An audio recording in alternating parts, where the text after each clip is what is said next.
Japan entered World War II with samurai swords still strapped to their officers' belts, and ended it with jet aircraft on the runway and manned torpedoes in the water. This is every weapon they used in between.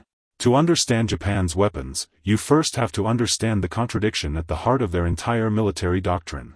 On one side, you had Bushido, the ancient warrior code that shaped how Japanese soldiers thought about combat. Honor. Sacrifice.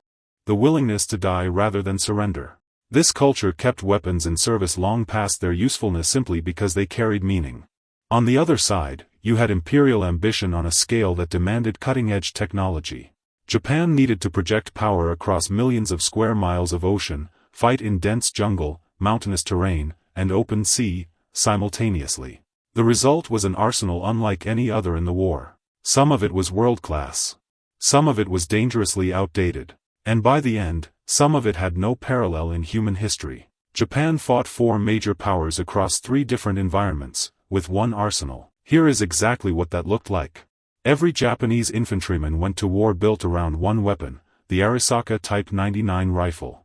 What most people don't know is that the Type 99 was actually one of the strongest bolt-action rifles of the entire war in terms of chamber strength. It came fitted with a monopod under the barrel and an anti-aircraft sight, features that sound impressive until you're in a jungle and every extra piece of metal is slowing you down. Practical? Not always. But it tells you everything about how Japan over-engineered for a conventional war they weren't going to fight. The officer's sidearm was the Type 14 Nambu pistol, and it was a problem. Unreliable in cold weather, prone to accidental discharge, and awkward to draw quickly.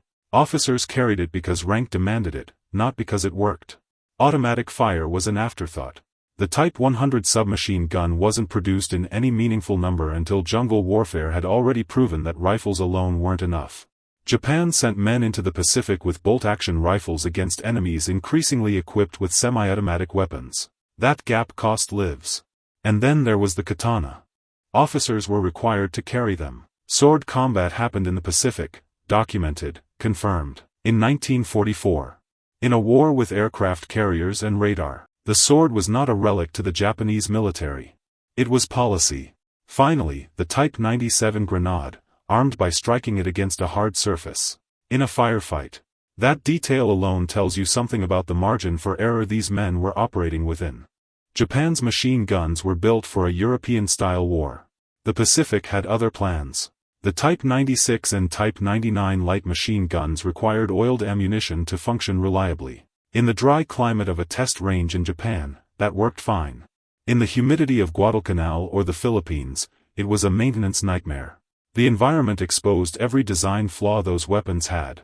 Allied troops had a name for the Type 92 heavy machine gun. They called it the woodpecker. Its slow, rhythmic firing rate was distinctive enough to identify by sound alone. That slow rate was intentional. Japan had ammunition supply problems throughout the war, and the Type 92 was literally designed to fire less to compensate. The most dangerous mistranslation of the war may belong to the Type 89 grenade discharger, a portable grenade launcher Allied forces called the knee mortar. Soldiers who tried firing it from their knee, as the name implied, suffered broken legs. The name was wrong. The weapon wasn't designed for the knee at all. That's battlefield intelligence failing in real time.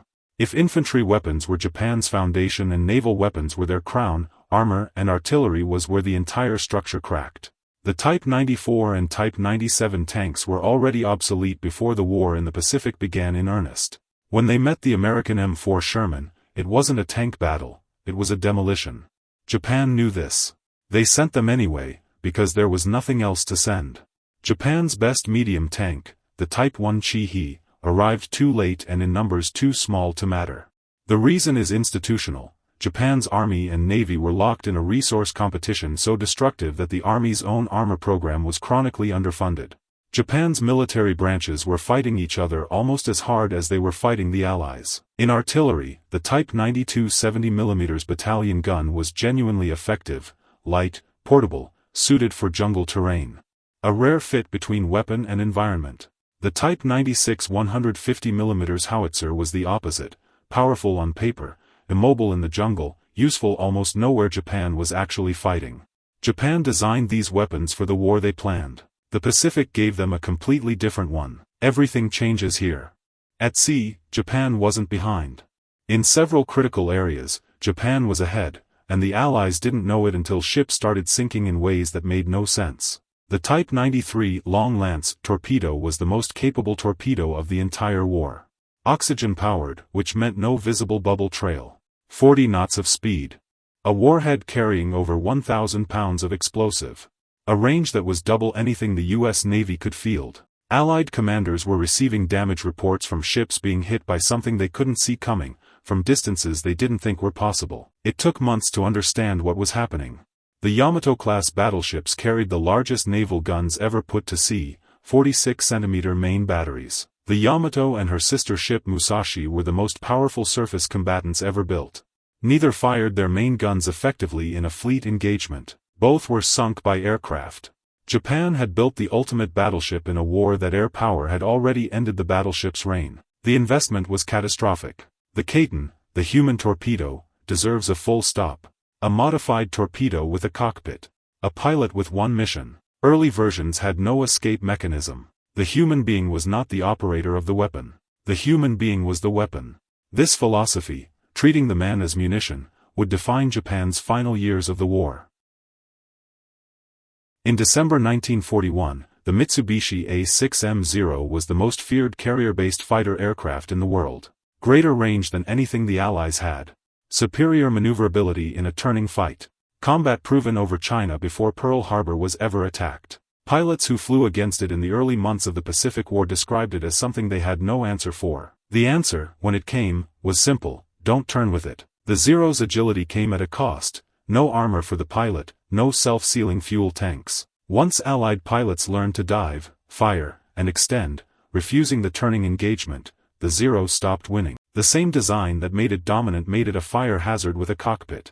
The Nakajima B-5N Kate torpedo bomber is the aircraft that physically dropped the weapons on Pearl Harbor. That fact is worth stating plainly. The Mitsubishi G4M Betty bomber was called the Flying Lighter by Japanese crews. The men flying combat missions in it knew what they were sitting in. The Ohka, a rocket-powered, piloted glide bomb carried under a Betty and released near Allied ships. The pilot had no other purpose. Allied forces named it Baka, Japanese for fool. The sailors who survived Ohka strikes did not use that word lightly. And then, the Nakajima Kikka, Japan's jet aircraft, flying before the war ended, never reached combat.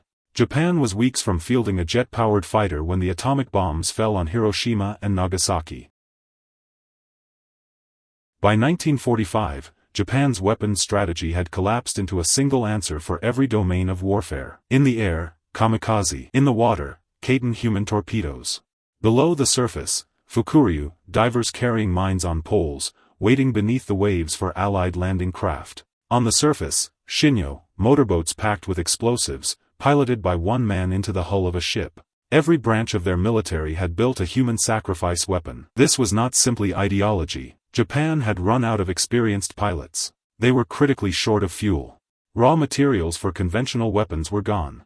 The human body was the one resource Japan still had in sufficient supply. The arsenal didn't end with a great weapon. It ended with a man. Japan began this war with a sword on an officer's belt and a torpedo that the most powerful navy in the world couldn't detect. They ended it with jet aircraft that never flew in combat and men replacing the weapons they could no longer build. That is the story of the Japanese arsenal, not a story of winning or losing, but of what weapons reveal about the nation behind them. Japan built for speed, for honor, for a war of decisive naval strikes and warrior spirit. They got a war of industrial production, attrition, and air power, a war their weapons, for all their ingenuity, were never designed to win.